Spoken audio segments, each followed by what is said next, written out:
It's Teacher Jenny. I am going to read a book to you, and it is called The Name Jar.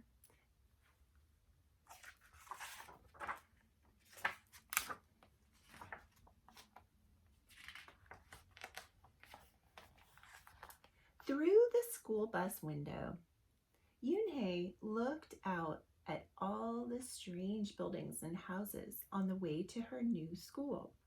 It was her first day, and she was both nervous and excited. She fingered the little block of wood in her pocket and remembered leaving her grandmother at the airport in Korea. Her grandmother had wiped away Yoonhae's tears and handed her an ink pad with a small red satin pouch. "Your name is inside," she said. "My name?" Yoonhae wondered.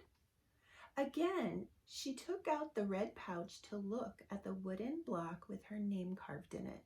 As she ran her fingers along the grooves and ridges of the Korean characters, she pictured her grandmother's smile.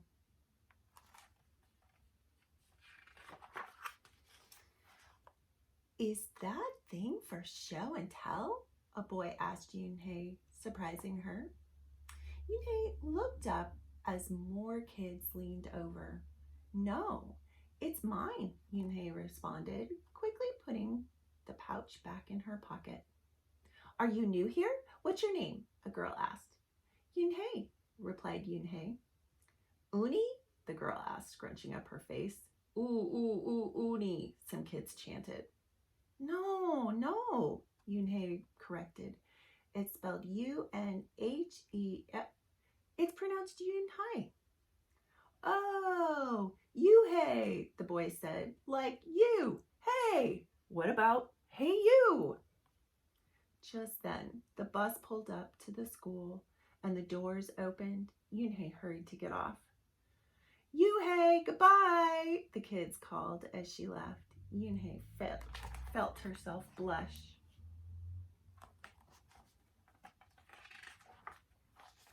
Yoonhae stood in the doorway of her new and noisy classroom. She was relieved that the kids on the bus had gone to other rooms, but her face still felt red. "Aren't you going in?" a curly-haired boy with lots of dots on his face asked. "You are the new girl, right?" he asked cheerfully. Yoonhae nodded, and before she could walk away, the boy took her hand and pulled her through the door. "Here's the new girl," he announced so loudly the teacher, Mr. Kokotos, almost dropped his glasses. Mr. Kokotos thanked him and greeted Yoonhae. "Please welcome our newest student," he said to the class. "She and her family just arrived from Korea last week." Yoonhae smiled broadly and tried not to show her nervousness. "What's your name?" someone shouted. Yoonhae pictured the kids on the bus. I haven't picked one yet," she told the class, "but I'll let you know by next week." As Mr. Kokotos showed her to the desk, she felt many round, curious eyes on her. "Why doesn't she have a name?" she heard someone whisper. "Maybe she robbed a bank in Korea and needs a new identity," a boy said. On the bus home, nobody teased her, but Yoonhae kept thinking about her name. "How was school, Yoonhae?" her mother asked when she walked in. "Did you understand the teacher?" Yoonhae simply nodded.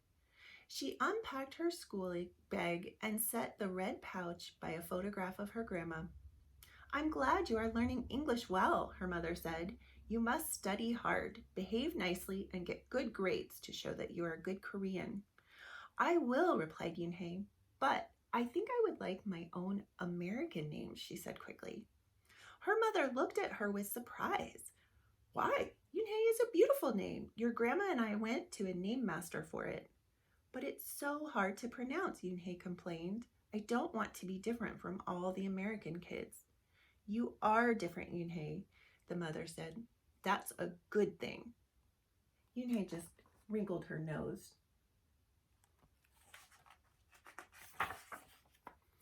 Later That day, Yoonhae and her mother went grocery shopping in their new neighborhood. They passed Fadil's Falafel, Tony's Pizza, and Dot's Deli. A big graffiti-painted garage truck roared like a lion as it took off down the street. Nothing sounded or looked familiar, and until they got to Kim's Market. The sign was in both English and Korean. Her mother picked up cabbage to make kimchi, Korean-style spicy pickled cabbage, and other vegetables and meat. She also found some seaweed, Yuhei's favorite, for soup. It made Yuhei smile. Just because we've moved to America, her mother said, doesn't mean we stop eating Korean food. At the checkout counter, a friendly man smiled at Yuhei. Helping your mother with the shopping, he asked. Yuhei nodded. I'm Mr. Kim, he said, and what is your name? Yuhei, she answered. Ah, what a beautiful name, he said. Doesn't it mean grace? Yuhei nodded again. My mother and grandmother went to a name master for it, she told him.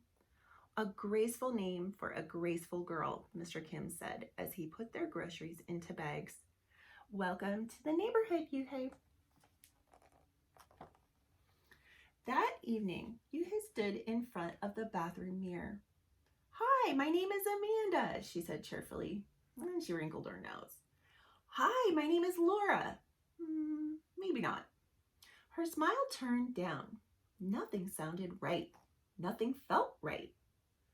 I don't think American kids will like me, she worried as she began to brush her teeth.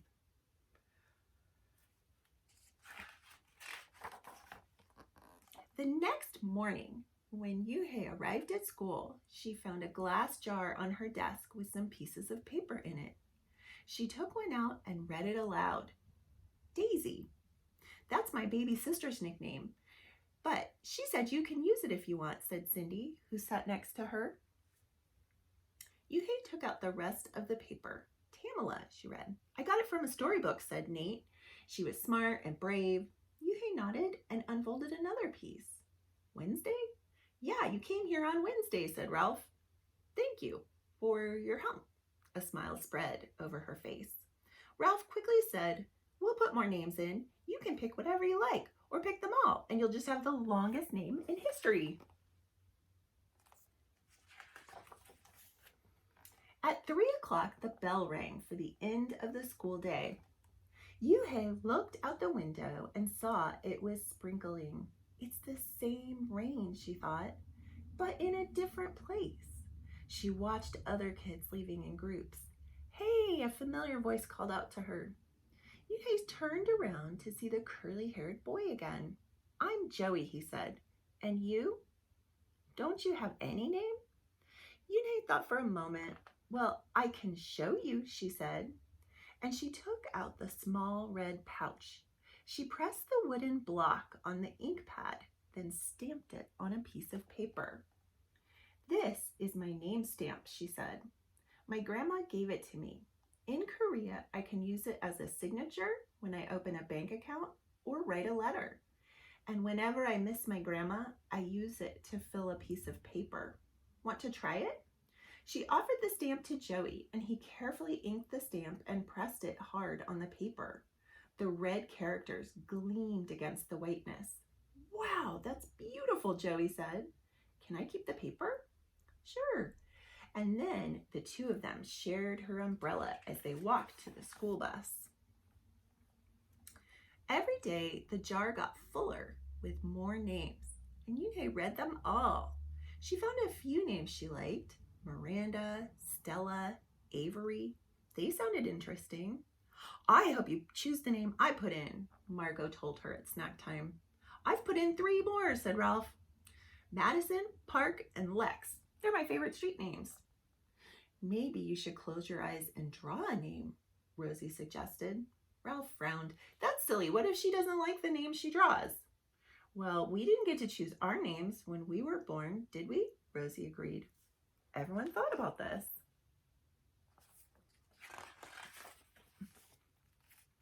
When Yunhee got home from school that day, her little brother ran to give her a letter. It was from her grandma. She opened it quickly. It said to my Yunhee, I hope you are enjoying your new school and new friends. Be sure to help your mother and your little brother. Here, the moon is up, but there, the sun is up.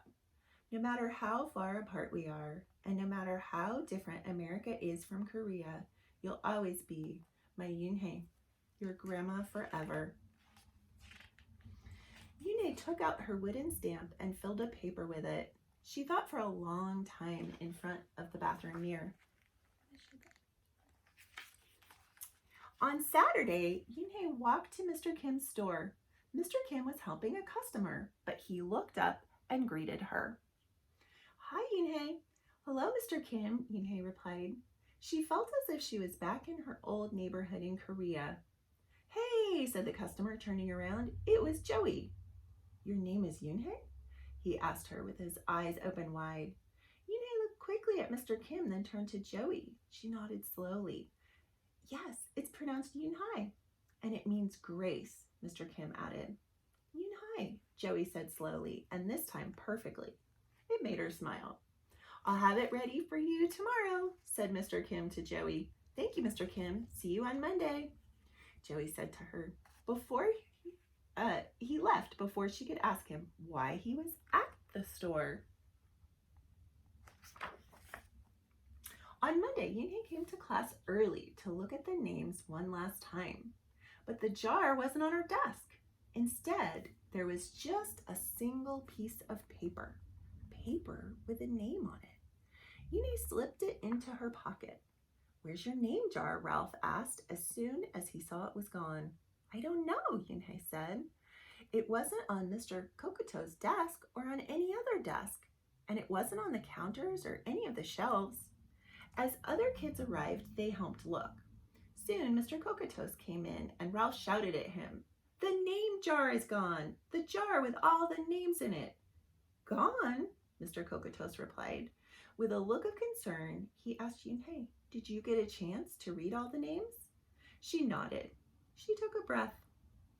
I'm ready to introduce myself. So I want you to take a minute and think. I wonder which name she's going to choose. Do you have a name that you think she should choose? I do. Let's see if she picks it. Yoonhae wrote her name in both English and Korean on the chalkboard. I liked the beautiful names and funny names you thought of for me, she said to the class. But I realized I liked my own name best. So I chose it again. Korean names mean something. Yoonhae means grace. Grace. Grace. In-hai, shouted Ralph. Everyone tried to say it. Yin-hai, Yoonhae. Yoonhae said her name again slowly and clearly. Soon the other kids began to say it better, even Mr. Kokotos. They applauded Yoonhae's choice. I was named after a flower, Rosie whispered to Yoonhae. Lots of American names have meanings too, Mr. Kokotos reminded everyone. When the class was dismissed, Yoonhae heard her new friends say goodbye. Bye, see you tomorrow. Yoonhae said goodbye and then looked around for Joey, but he was already gone.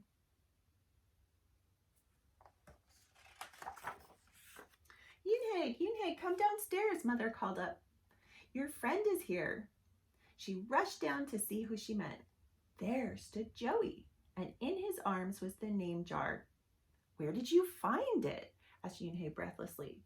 Joey looked embarrassed. Well, I took it, but only because I wanted you to keep your own name. And you did. He reached in and pulled out the names. Do you want to keep them? He asked. Thank you. I'll keep them as a souvenir. Then she pulled out the piece of paper from her pocket. Do you want this back? Joey grinned. You can keep it. I'll return the name jar to the class. Maybe you could put some Korean nicknames in it for us. Names with good meanings. I could do that, agreed Yoonhae. I've already got a Korean nickname, Joey said. Mr. Kim helped me to choose it.